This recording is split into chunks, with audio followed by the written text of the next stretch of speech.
ప్రభు నామనకు ఘనత కలుగునుగాక. మత్తయి సువార్త 1వ అధ్యాయము 20వ వాక్యం నుండి మనం చదువుకుంటున్నాము.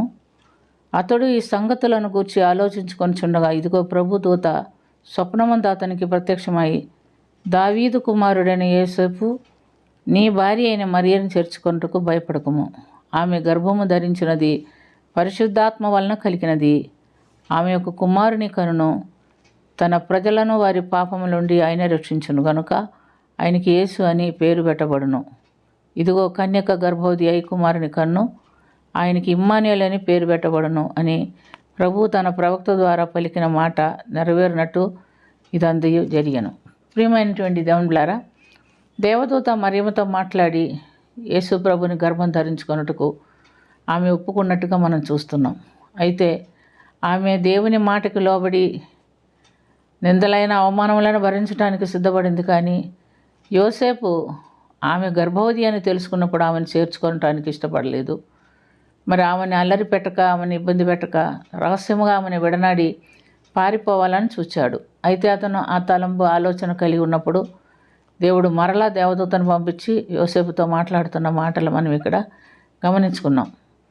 ఎందుకంటే మరియమ్మతో దేవదూత మాట్లాడినప్పుడు ఆమె అడుగుతుంది, అయ్యా, నేను పురుషుణ్ణి ఎరగని దాన్నే, నేను కన్యకను, ఇది ఎలా సాధ్యమంటే సర్వోన్నతుని శక్తి నిన్ను కమ్ముకొనును, నువ్వు పరిశుద్ధాత్మ వలన గర్భం ధరిస్తావు అన్నప్పుడు ఆమె ఆ యొక్క మాటకి లోబడింది, ఆ తండ్రి యొక్క చిత్తానికి లోబడింది కనుక ఆమె పట్ల దేవుడు కార్యాలు జరిగిస్తున్నట్లుగా మనం చూస్తున్నాం. పరిశుద్ధ గ్రంథంలో రోమీలకు రాసిన పత్రిక 8వ అధ్యాయం 28వ వాక్యంలో మనం చూసినప్పుడు, దేవుని ప్రేమించే వారి కనుక ఆయన సంకల్పం చొప్పున పిలువబడిన వారికి మేలు కలుగుటకై సమస్తము సమకూడి జరుగును అని ఎరుగుదామని మనం చూస్తున్నాం. ఎప్పుడైతే మరియమ్మ దేవుని చిత్తానికి లోబడిందో ఆమె పట్ల దేవుడు సమస్తం సమకూర్చి జరిగిస్తున్నాడు. ఎందుకంటే యోసేపుతో దేవదూతను పంపించి మాట్లాడించాడు, మరి ఆయన ఒప్పింపచేశాడు. ఆ తర్వాత శిశువు జన్మించాడు. శిశువు జన్మించిన తర్వాత హేరోదు ఆ శిశువుని చంపాలని చూచాడు. అటువంటి సమయంలో కూడా దేవదూతను పంపించి, హేరోదు శిశువుని చంపాలని చూస్తున్నాడు, నువ్వు ఆ బిడ్డను తీసుకొని ఐగుప్తు దేశంకు పారిపోము, నేను తిరిగి రమ్మని చెప్పే వరకు అక్కడ ఉండమని చెప్పినప్పుడు యోసేపు బిడ్డను తీసుకొని మరియమ్మని తీసుకొని ఐగుప్తు దేశమునకు పారిపోయినట్టుగా మనం చూస్తున్నాం. అక్కడి నుంచి మరలా స్వప్నములో హెచ్చరించి తిరిగి ఇశ్రాయేలు దేశమునకు రమ్మన్నప్పుడు వారు బయలుదేరి వస్తున్నట్టుగా చూస్తున్నాం. కాబట్టి ఆమె ఎప్పుడైతే దేవుని చిత్తమునకు లోబడిందో సమస్తము దేవుడు ఆమె బాధ్యత తీసుకొని, ఆ బిడ్డ బాధ్యత తీసుకొని అన్ని విషయాల్లో వాళ్ళని చేతులు బట్టి నడిపిస్తున్నట్టుగా మనం గమనిస్తున్నాం. ప్రియమైనటువంటి దేవునిలారా, ఇశ్రాయేలు జనాంగమును గురించి దేవుడు మాట్లాడుతున్నాడు. యెషయా గ్రంథం 49వ అధ్యాయము 14-16 వాక్యములో, అయితే సియోను యెహోవా నన్ను విడిచిపెట్టి ఉన్నాడు, ప్రభు నన్ను మరిచి ఉన్నాడని అనుకొనుచున్నది. స్త్రీ తన గర్భమున పుట్టిన బిడ్డను కరుణించకుండా తన చంటి బిడ్డను మరచున, వారైనా మరచుదురేమో కానీ నేను నిన్ను మరువను.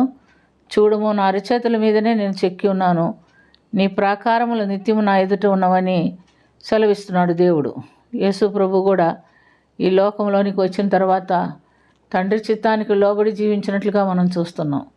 హెబ్రీయులకు రాసిన పత్రిక 10వ అధ్యాయం 5 నుంచి మనం గమనించినప్పుడు, తండ్రి, బలి అర్పణయు నువ్వు కోరలేదు కానీ నాకు ఒక శరీరమును అమర్చితివి, ఇదిగో నీ చిత్తం నెరవేర్చుటకు నేను ఇక్కడికి వచ్చి ఉన్నానని తండ్రి చిత్తానికి లోబడినప్పుడు తండ్రి ఆయన్ని బలపరిచి ఆ బలియాగంలో ముందుకు కొనసాగటానికి సహాయం చేశాడు.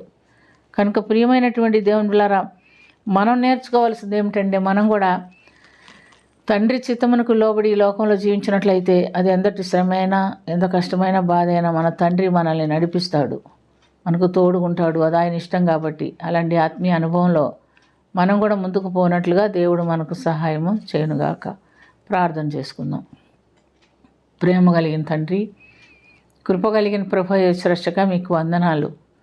నీ చిత్తాన్ని ఎరిగి మరియమ్మ ఏ విధంగా నిన్ను గర్భమును మోసారో, యోసేపు ఏ విధంగా ఆమెను విడిచిపెట్టక ఆమె పోషణ చూశారో, ప్రభువానికి స్తుతి స్తోత్రం.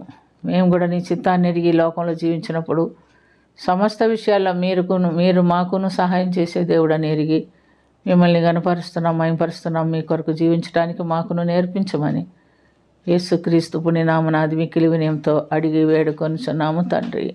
ఆమేన్.